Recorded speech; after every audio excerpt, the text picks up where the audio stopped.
Hello, everyone. We're going live now. We're live also on, hi, April. We're going live on Facebook Live. My name is Jennifer Ivanko, and I'm very excited today to share with you a casual talk with a dear friend, Shama Viola. Many of you know her as this wonderful teacher from Damanhur, Italy. She's also been teaching some work from Lazarus. And today she's going to share with us a wonderful, relevant topic. It's on reinventing yourself in these times, these fluid times of transformation. And it's something that she's just very excited to share with us. And we'll have about a half-hour talk, and then we will have time for questions and answers. So enough. Now, I'd love to look at the beautiful background she has. Shama, welcome. Okay, everyone. It is a pleasure to be here.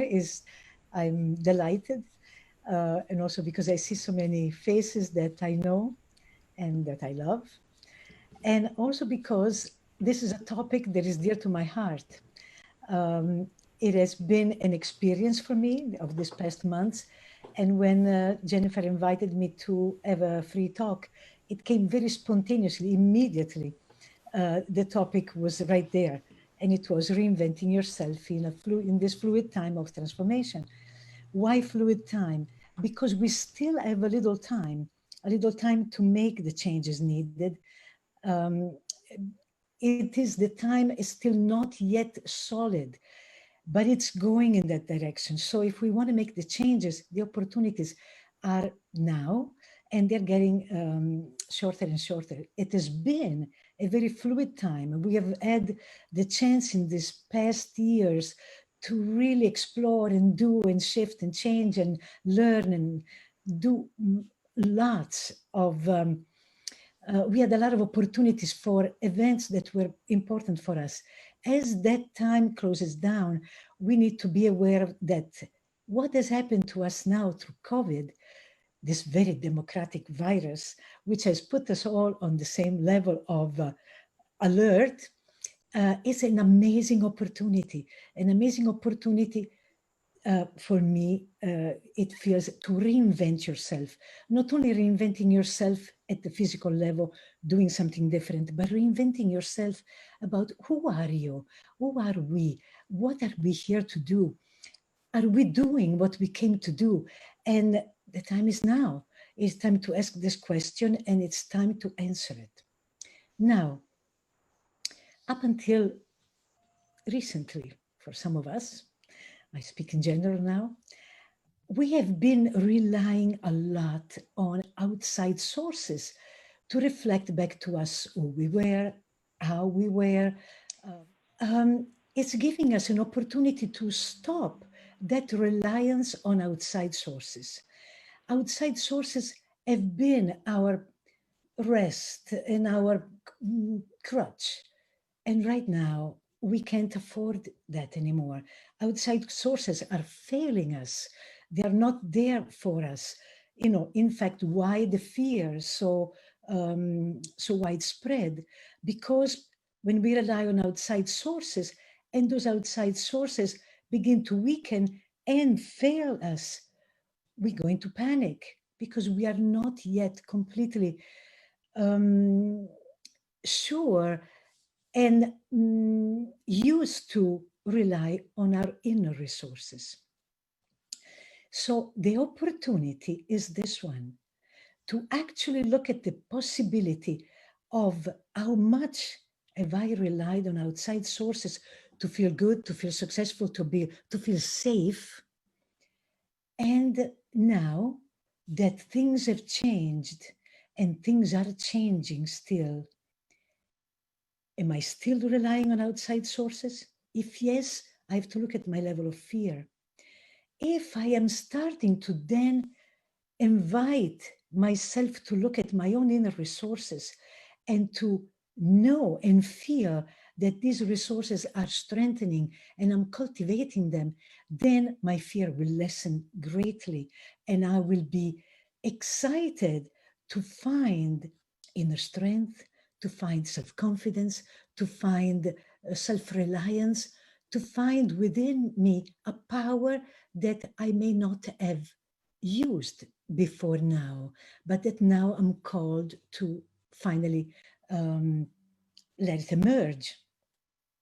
So this particular theme, of course, I think is familiar to all of us, and all of us through this period of lockdown, of slowing down, of shift and changes in the work, in the situations of life, even relationships. And we have all had the opportunity to look within. We have had more time for that.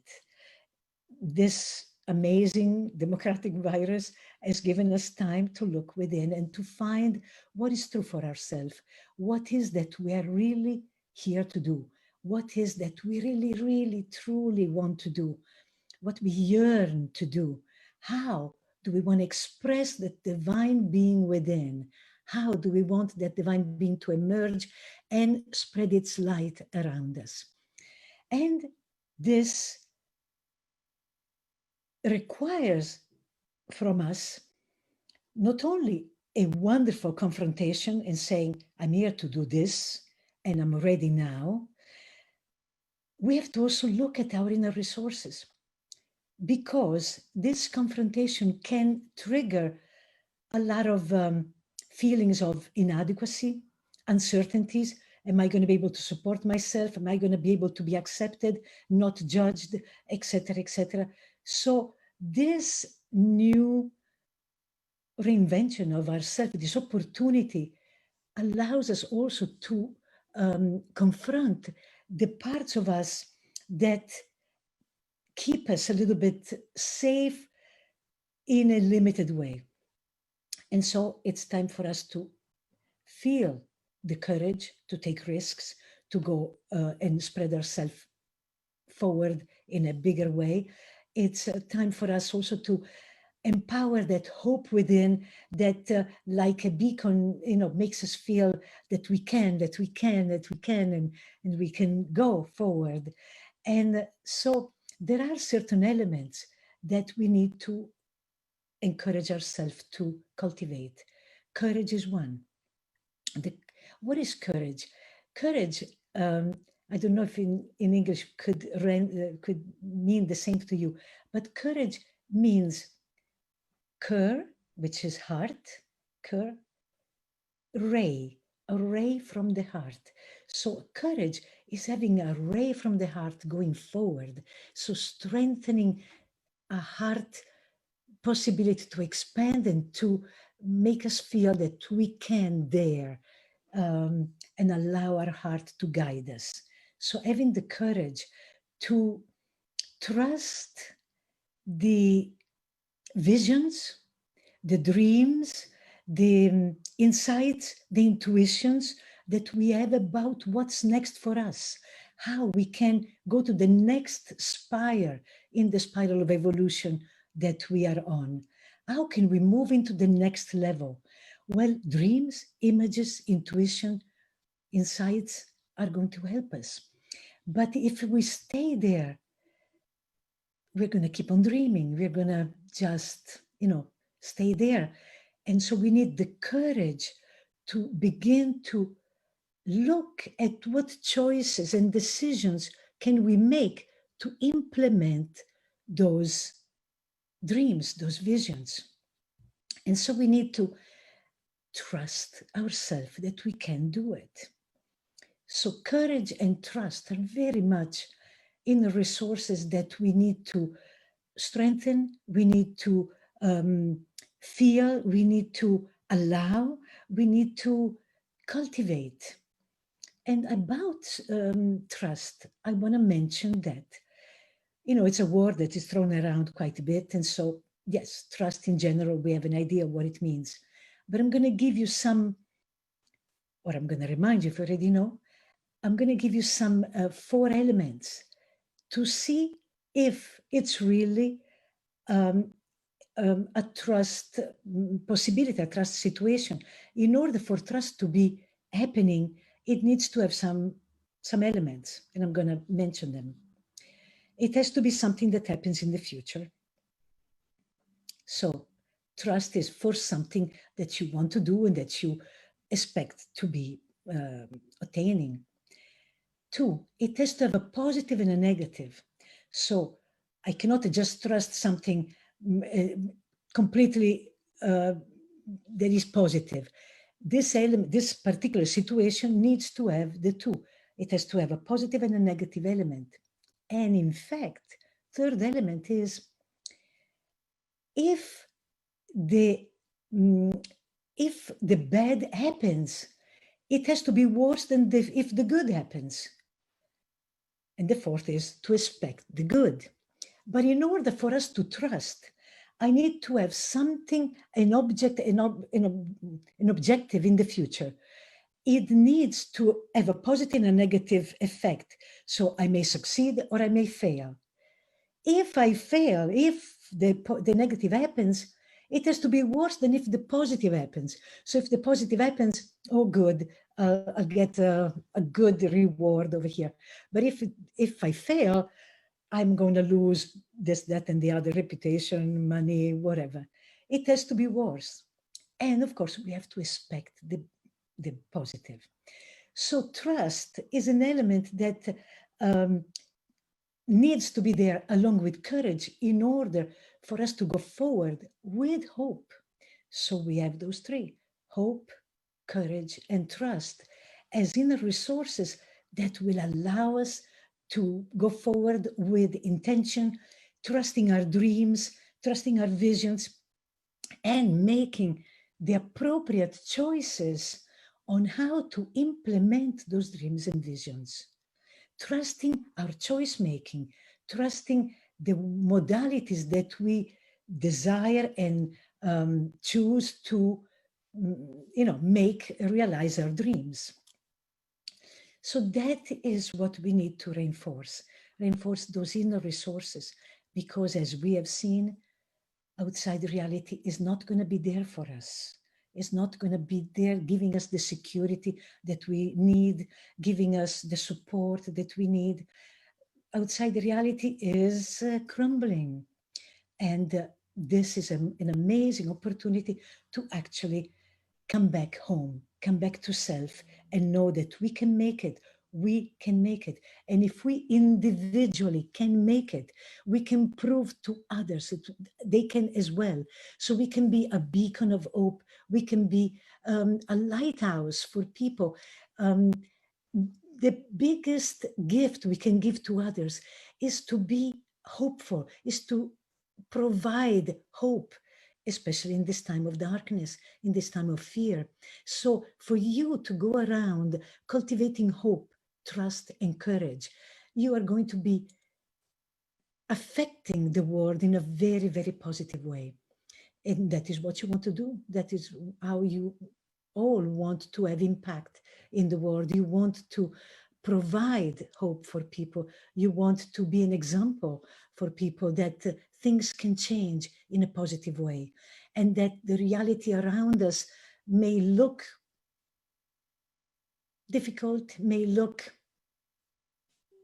not so wonderful, may look pretty bad, but the reality inside of us needs to keep a resonance that allows us to not fall to the resonance of what surrounds us. We are here to lift others to our resonance, not to fall into theirs. We are here for that, to carry a resonance that is actually inspiring to others, and that people can say, well, if she makes it, and if she's happy, if she created success for herself, why not me? I'm not any different. And that is true. So my dear teacher Lazarus used to give us focuses for this life. He told us that we all, everyone in the world has the same 2 focuses. And then each one of us has their own 5 elective focuses. So each one of us has 7 focuses in life, but 2 are universal. We all have have those focuses. What are they? One, learning to have fun. The most spiritual thing we can do is having fun in life.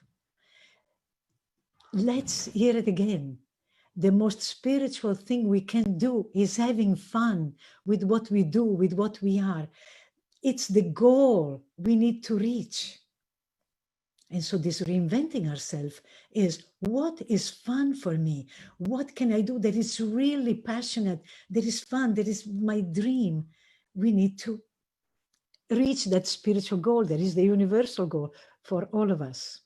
Second one, learning how to consciously create success. So, learning how to consciously create success, not a success that happens because I have an inheritance, because I'm already successful in my job or whatever. No, how can I consciously create success for me? And these two goals are what we need to keep in mind as we reinvent ourselves with courage, hope, and trust. So dreams, imagining, expecting, intuitions, insights are our guidance from within, from our unconscious, from our higher self, that proposes to us these options for us to enlarge our view, for us to keep going on the path of spiritual attainment, which is having fun and consciously create success, along with many other things that are more personal. So, for myself, I'm talking from experience. Maybe some of you know that I've been traveling for the past 13 years, teaching all over the world, and teaching Damanhur courses, etc. And that since March, when everything closed down and there was lockdown here in Italy, and I returned from the States at the end of February, I've been in Italy, I've been in Damanhur, not traveling at all. And what I, in the beginning, thought, oh goodness, now what?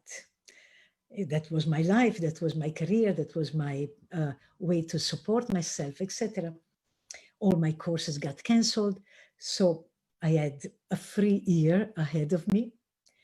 And all of a sudden, what I thought would be even somewhat distressing or worrisome turned out to be the most amazing, wonderful, creative adventure. And slowly but surely, I started to enjoy being at home, feeling that it was a gift. I'd been given a gift. I was able to go on walks in the woods. I was able to just relax. And then all of a sudden, creative ideas started coming about what to do next. And as I started to follow on these creative ideas, then the universe was there for me. Total synchronicity was there meeting me halfway, so that it was effortless. It was easy. And all of a sudden, without even ever planning it, thinking, or having even thought about it ever before, I find myself now, 6 months later or 4 months later, I don't know, many months from March, in a completely different place. All of a sudden, I have somebody like Jennifer who invites me to do courses online. And although I'm totally technically impaired, here I am doing courses online. And I've done a course in June that was very exciting for me, from self-awareness to self-realization, that Jennifer has also, I believe, taped and available for those who were not able to do it. But I enjoyed it tremendously. I loved it, to the point that I decided to do another one. And I'm doing one in September. Each Sunday of September, 2 hours from 5 p.m. my time to 7 p.m. my time, which will be different, of course, in the US. I will be doing this course on co-creating our reality. Co-creating with, well, we'll get to know that. So I am totally thrilled, but I didn't have to do anything other than put together content. And the content was passionate, it was exciting, it was wonderful. But the universe was right there, holding me at every step of the way. Whenever I didn't know, it was wonderful, effortless, easy. So that was already very much fulfilling the first and second focus of having fun and easily creating consciously success. That was already doing it. But then I started having wonderful ideas from coming from my Braltalay deck. As you know, most of you might know that I've created a deck of cards called Braltalay, which means magical signs for divination. And they're cards created with the sacred language of Damanhur. And I've been doing readings, I've been teaching that. And all of a sudden, I have readings online, and that is lovely. But ideas on how to use those beautiful symbols to create mandalas. So all of a sudden, I feel this creative urge to create mandalas, and I created 7 mandalas with these symbols from the cards, and I made prayer flags with it, which I think now Jennifer can show you. If you want to show her. I created these prayer flags of 7 different mandalas that have 7 different meanings, phrases that are very beautiful. They bless your home, they bless you, so it's and more and more. So all of a sudden, I have a little business that is, aside from teaching, I'm having prayer flags, I'm having adhesive with the mandalas, and I'm working. So just to say that even without any ideas, if we allow ourselves to follow the flow of these intuitions, of this moment to moment little steps, they can take you places. And one thing that I've realized by doing readings also to people is that this is happening to many. One interesting thing was I've noticed that for many people, this reinvention of self is tied to their past. In my case, it's tied to I was following Lazarus in the early 80s. I left him in 86, so I was with him from 78 to 86. So he was part of my past, and although I loved him and his teaching, I had to move on to other teachings and other experiences. But all of a sudden, 20 years after I'm in Damanhur doing Damanhurian things, this material of Lazarus has come with such power that it was clear it was time to put it out into the world. And so that's what I am doing. The Braltalay, I did those cards about 17 to 18 years ago. And all of a sudden, from those cards, these mandalas have emerged. From other people, these 2 people that came, for example, they were doing office work with guests here in Damanhur. And then, of course, we had no guests since March. And their jobs were obsolete. And all of a sudden, when they came for their card readings to see if what they thought of doing was right, what they thought of doing and what became a passion for them that was moving them was something relating to their past, what they had studied at the university, what they had trained to do. For one was design, for one was engineering. But it was as if they had to reclaim some knowledge from the past, some experience from the past that wanted to be acknowledged as a part of them that was now valid, now useful. So in case you're thinking for yourself, keep this in mind as well, you may have experiences, you may have things in the past that are desiring to take another time on the spiral, coming up again to be done in a different way, to be done because you are a different person. And so even the Lazarus material that he did is not the way I'm presenting it. You know, I've put it together, many of his courses, and put it together in my way so that I can present it the way it inspires me, the way it really speaks to me. So this possibility that the past will want to be acknowledged again and recognized as valid and as useful in some way, keep it in mind. I want to tell now a little story of Passero. Some of you know Passero. Passero was a driver here in Damanhur for many of the guests. When the guests came, he will drive them up and down, you know, to the temple, back, and, you know. But as I said, we have had no guests since March. So he had no job.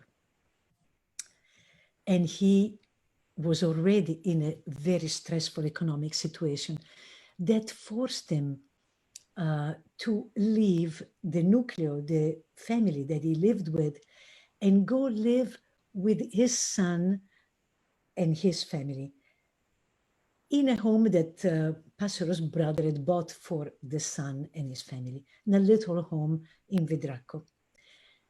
A little home that where Passero for a few years now had a studio, a sculpting studio. Passero is a very nice sculptor, and he had a sculpting studio there. Well, now he has no work, he has no money, and he lives there with his son. And all of a sudden, he starts having a strong intuition that he needs to create. I believe in English it's chimera, a chimera, a chimera, you say, in a mosaic. He had never done mosaic before. He didn't know a thing about mosaic. He used to work in clay. But this intuition was so strong that he needed to do this chimera in mosaic. He was fighting, saying, I don't know how to do it. I don't have the material. I don't know what to do. And all of a sudden, he started getting phone calls from an amazing amount of sources, amazing sources, even from museum, etc., that they were giving away tiles, was interested in tiles. And he went and got all of this material, beautiful tiles that different stores, museum and places needed to let go of. And all of a sudden he decided, okay, I'm going to do this chimera. So he makes this beautiful chimera of fire chimera. And then he is told to make another one, a water one, and then an air one, and then an earth one. And all of a sudden, in these months, they are making these mosaic chimeras of the elements. And then he's told that he has to put this on the floor of his studio. So he has to clear the whole studio, and he starts making this incredible masterpiece of a mosaic pavement with incredible esoteric symbols. The four chimera are magnificent, but then there are just unbelievable. I went to see it just a week ago, and I was stunned. So here is a man that with no money, nothing, no job, was able to support himself anyway, making an incredible masterpiece by following an intuition, by following a voice. And of course, this is not for any career or money or nothing. It's in the floor of his studio. It's incredible. I don't know what he's going to do with it, because I hope he doesn't put anything on it, because it's fantastic. But just to say how he reinvented himself. He was a sculptor. Now he is an amazing mosaic artist, having made this particular thing. and he doesn't know what he's going to use it for. I have no idea also. But somehow the satisfaction, the success, and as I said before, I'm sure he had plenty of fun doing it because all the things came to him effortless without him having to spend any money, and he only had to be expressing his creativity. And then he was successful in achieving this completion of an amazing work. So what I want to say is for us not to be afraid that our resources are limited, that how am I going to support myself if I do this, if I don't, we can put ourselves so many obstacles in our path. And when we instead follow this guidance within, miracles happen. Miracles happen. And then what happens?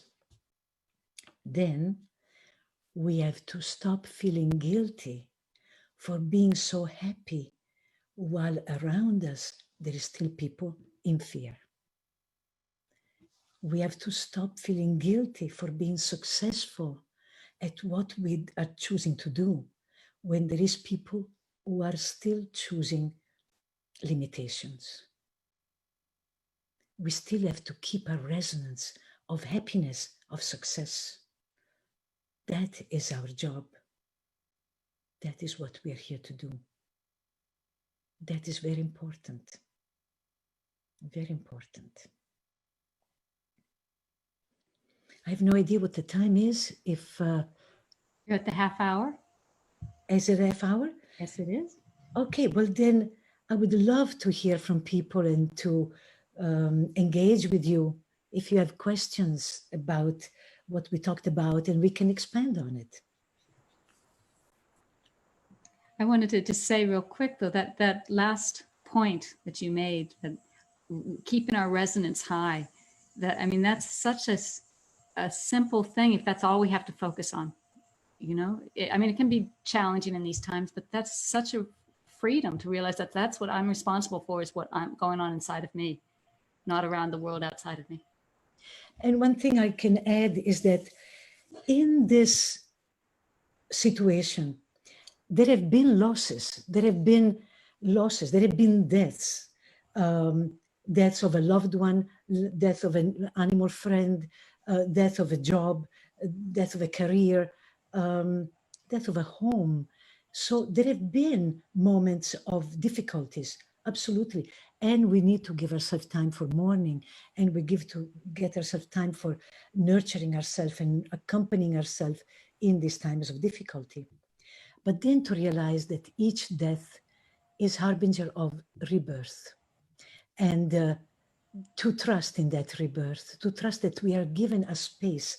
If something has been taken away, it's because there is something that is coming to take its place. And so to allow the pain of the death, absolutely so, but then to really feel that we are giving birth to something new, that we are pregnant with something fantastic, that is the next thing in our life, and that we need to give birth to it. It's up to us. It's up to us. So would anybody like to have any questions about what she's talked about today or her courses that she's done? Rob, go ahead. Shama, good to see you, Shama. I saw you at Jennifer's in a past life course. Okay. And I was the fellow from the Aeolian Islands. I was Antonio. I don't think you remember. Anyway, it's very exhilarating hearing you speak, as always. Actually, I have a question. Something about the cycles of time. So, I'm coming up on my 70th birthday in November, and I read something that every 7 years is a period. So I'm thinking that from 70 to 77, God willing, that's a new adventure for me. So can you just possibly say something on that? Yes, it's true. The cycle of 7 is a very true and important cycle. And the truth is we create our own reality. And so we can decide to make the next cycle of 7 an amazing cycle of positive opportunities for us. But it is up to us. If we are conscious, we can accompany these 7 years and make them what we dream of making them. But if we are unconscious, these 7 years would be passing us by without having any impact. So you are now conscious of wanting from 70 to 77 to be special. And so you are going to make it. You're going to create it. You are going to decide it. It's your choice and decision. What you want to implement in these 7 years, what dreams you want to realize, and how you want to express that divine being within. So it's up to you, and you have total and complete freedom to do it. That's the beauty. And No, you it's a very exciting time. I'm really looking forward to it. You know, I have to check, Jennifer, when this course begins. Can you remind me? So this conscious co-creation will begin this coming Sunday at 11:30 Eastern. And Okay. also don't forget that for those who haven't taken her 7 steps to spiritual freedom, it's all all the recordings, the meditations, and the exercises are all in a classroom page for you to access. The information is there as well. Thank you. Do we have any other questions? Yes. Go ahead. She was speaking about the 2 universal focuses, and then she mentioned the number 7, that there were 7 others, and she didn't go into those. I'd love to hear those.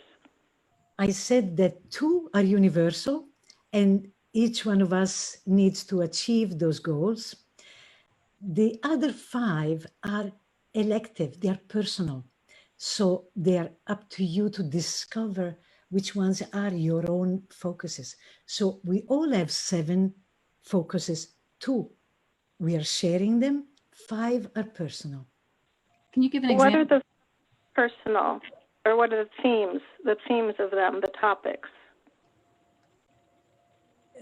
How can I explain it? I have mine, and they may be different than yours. These are focuses that you give yourself in this incarnation to achieve. They could be, for example, to express yourself as a healer, or to be a communicator, or maybe you have chosen to come to bring more love into the world by learning yourself to express it. It could be that you have chosen to come to be of service, or to empower yourself and be courageous and be on the vanguard. And like each one of us has their own. You know, we are all so different. We are different because we have given ourselves inner resources and tools to achieve the goals that our soul has put in front of us for this incarnation. So if, let's say, my soul wanted me to achieve a certain level of empowerment in communication, then I had to learn to speak to the public. I had to learn to trust myself, and that even if I was not understood or judged or whatever, that I needed to continue on. So each one of us we have talents that we need to express, that we need to cultivate and express, because they are the gifts that we are here to give to the world. But those are individual. So I guess the question, where does the number 5 come in, and how do you ascertain those specific 5 for yourself? Wow, the number 5. Okay, so I'm gonna tell you how I got this whole thing. As I told you, that from 1978 or so to 86, I was with Lazarus, this teacher that to me was very wonderful in terms of clarifying many pieces for me, especially back then. Really opened up a lot of my mind. At the time, because he had just come into this planet to teach, he was still doing private sessions. And although he was telling us in public sessions about all of us having 7 focuses, 2 of which were universal and 5 were personal, it was a great gift for me to be able to have private sessions with him where we went through my 5 personal focuses. And I've had these focuses through my life as a guideline, as an aim to go forward and forward and forward and forward more and more in each one of those 7s, so that I could achieve a level of success in these objectives. So I was helped in finding mine. So I feel really blessed for this. But I feel that it's important for all of us to look for that which we are given by life as talents, as passions, as opportunities, because, you know, it may have to do with the 5 focuses that we are here to implement and succeed in bringing about in the world. We are here to explore ourselves. And so is this exploration that allows us to find the gifts within that we have to offer the world. And we need to trust that. The inner resources are not for me to tell you which one might be your focuses. That will be such a disservice. The inner resource that you have is the courage to look within, the hope to find what you're looking for, the courage to implement through choices and decision these the things that you want to realize, and to keep on dreaming and doing and going and failing and succeeding and going through life, fully living your life without having to be perfect, but discovering more and more and more and more about who you are and what you're here to do. The life is a discovery, is a journey, is an adventure. And for each one is different. It's different. Yes, thank you. I know my number 1 is joy, has always been joy. I just didn't ever know of 4 others, but I'm very, very clear about joy. Very good. That's a good beginning. Keep doing it. Thank you. Okay. Lila, we have a question from Lila. Go ahead.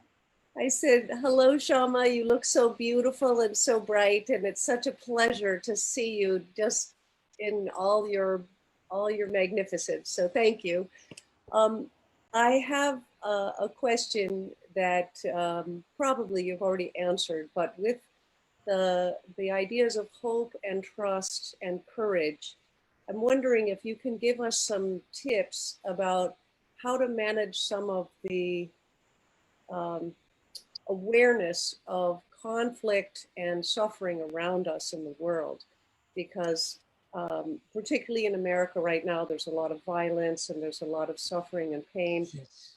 And it's hard not to look at that, even though I know that that's another level of resonance. So your thoughts. Thank you. Yeah. Yes. So we have an individual experience, and then we have a collective experience. The collective experience, we all agreed upon to come in this time to be part of what is going on here now. We have all come to experience this particular moment in time, to see if we could do something about it, if we could really have a positive impact upon this difficult time of transition for the earth and for humanity. The reflection that we are getting from outside, it's difficult to face. And But now I'm going to say something that for some people, it's a little bit difficult to hear. The truth be told is that we are living in a dream. If you realize that the life you are living is a dream, you can realize that you can change it. Sometimes the dream is for many a nightmare. They've not yet learned that they can change it. So compassion is a wonderful element to spread around, because that makes us feel not superior to anybody. It makes us feel that we can understand people's pain, we can sympathize, we can help, we can do whatever we feel drawn to do, from praying to really do some service to whatever we choose to do in regard to that creation of pain that surrounds us. Each one of us will respond differently, will respond individually according to their own talents, their own skills, their own yearning, their own possibilities. And so each things we're going to choose needs to make us feel good, make us feel that we are having positive impact. And so it's important that we will not do things to suffer with, that's crucial. But if we remember that all out there is a dream and that we can change it, we can be empowered enough to begin to change our personal reality, to allow the external one to reflect that back to us. It is going to be challenging, because oftentimes we feel that we are such a tiny little ant in a big, big context, and the context, we feel powerless to change. And that is why we start from within, because we don't want to feel that powerlessness, we don't want to feel that hopelessness, we don't want to feel that uselessness that many feel. We know that we live in a dream, we know that we can change the dream, we know that we have the power to affect the dream. Just like as if it was a lucid dreaming, we are going to do whatever we can to affect it. And again, with compassion, first of all, to realize that the people out there are real to you, they're real to themselves, they suffer for real. Second, there is also a choice involved that is unconscious, possibly at the time. But for you, it needs to be conscious. And so this conscious choice is to love, to have compassion, to understand, to do whatever you can, to shift the dream's energy, the nightmare, to change the nightmare into a dream that has hope and possibilities. Thank you, Shama. We have 2 questions on the chat. They're both about the same.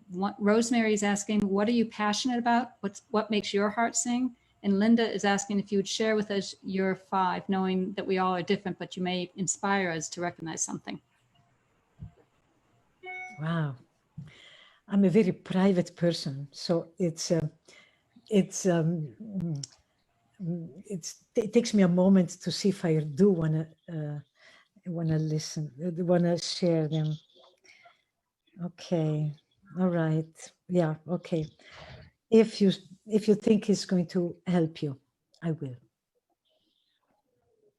Okay.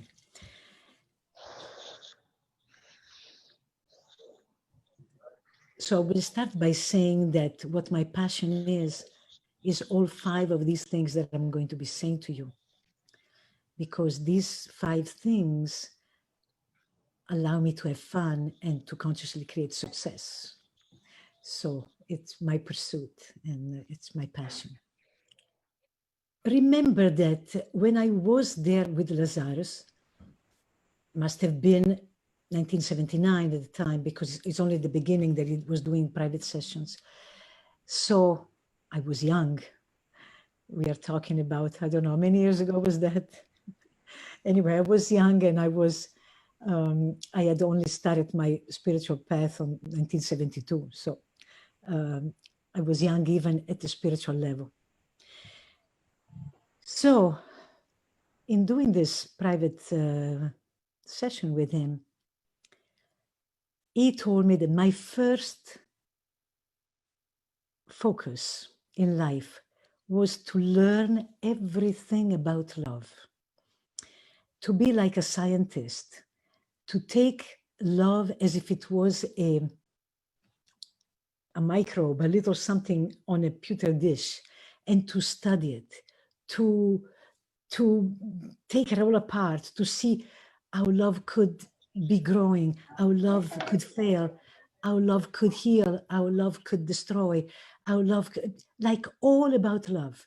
And so to dedicate myself to study, discover, explore, experience everything that I could about love. And so that was my main one. When he went to the second one, he said just the word. And as he said the word, I started sobbing. And I didn't know why, because at the time that word meant nothing to me, nothing whatsoever. But in my being, a recognition came that I started sobbing immediately. And he said, your second focus is communication. You need to touch souls. You need to find a way to touch souls, people's souls. And for me, this was such a huge impact. And at the time, I was so far from anything to even be connected with that it rationally, logically, it had no meaning, but emotionally, it had amazing impact. My third focus is power. He said I needed to own my power. I needed to experience it, own it. At the time, I felt like a little mouse. I felt like I wanted to hide. I was someone that if I could avoid something, I would. If I could hide, I would. I was a great wallflower. I was a tiny little mouse. And when he talked about power, again, it was something like I could even hardly understand what he would talk about. And I understand it now because it was a pursuit that I had to make real in my life. These things were not at all realities for me at the time, but I had to become. They had to be like signposts, goals, targets that I had to achieve. The fourth focus for me was learning to feel good. Why? Well, I had a very difficult childhood. My mother died when I was 3. I was raised in an orphanage until I was 17. It was a very sad condition and conditioning, very serious, very heavy, very sad, very disappointing. So I was carrying a lot of that sense of abandonment and a lot of that from my past. And so learning to feel good was a challenge. And I had to work on it. And so again, these focuses were things that I needed to become aware, but they were distant. They were objectives, goals that felt like very distant from where I was at the time. And so I needed to have them as guidelines to take step by step,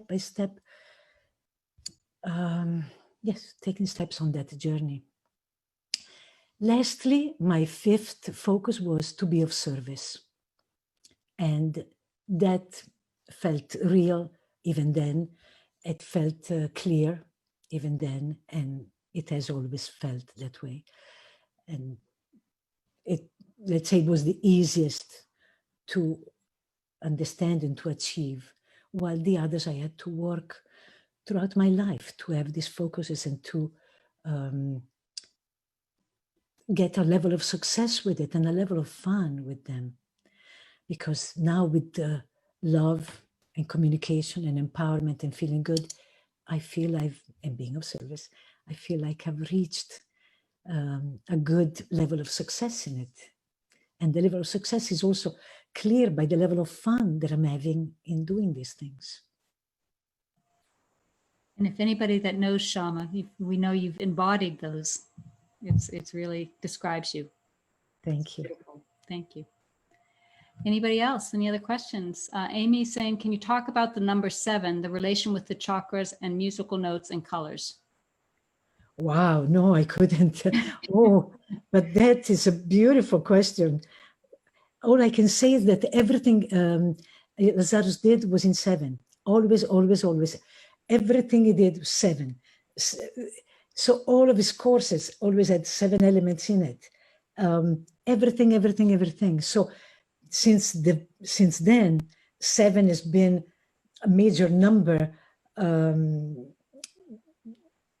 for, I don't know, completing certain things, like 7 magical in so many different ways. But no, I've never done the work of connecting it to the notes, to this, to that. No. But gosh, I hope that you'll be able to pursue this, because it sounds very exciting. Wonderful. Then you can pass it on to me. You can teach me, because 7 is very fascinating. Shama does some wonderful divination work and also does numerology. Yes? Yes. So we'll put some information up on the site for her website for that. Right. Well, today, my website went on. Braltalei.com is available. And in it, I offer a few things, not very many things. My deck is available for purchase, the prayer flags, and the adhesive for windows. And I'm also offering online readings as well as online teachings of learning to do the cards. So if anybody wants to learn to be a Braltalei reader, I am available to do one-on-one teachings to people. So I'm excited to offer that, and I hope you go and like my page. So we have time maybe for just one more question. It's the top of the hour.